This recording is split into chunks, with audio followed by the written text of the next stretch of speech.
بسم اللہ الرحمن الرحیم۔ رسول اللہ صلی اللہ علیہ وسلم نے فرمایا کہ ہمارا پروردگار بلند برکت والا ہے۔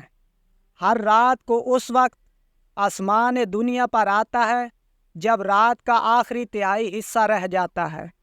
وہ کہتا ہے کوئی مجھ سے دعا کرنے والا ہے کہ میں اس کی دعا قبول کروں، کوئی مجھ سے مانگنے والا ہے کہ میں اسے دوں، کوئی مجھ سے بخشش طلب کرنے والا ہے کہ میں اس کو بخش دوں۔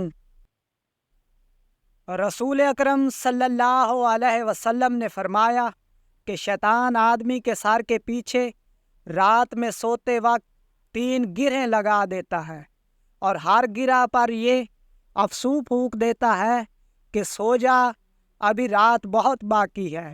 پھر اگر کوئی بیدار ہو کر اللہ کی یاد کرنے لگا تو ایک گرہ کھل جاتی ہے، پھر جب وضو کرتا ہے تو دوسری گرہ کھل جاتی ہے، پھر اگر نماز فرض یا نفل پڑھے تو تیسری گرہ بھی کھل جاتی ہے۔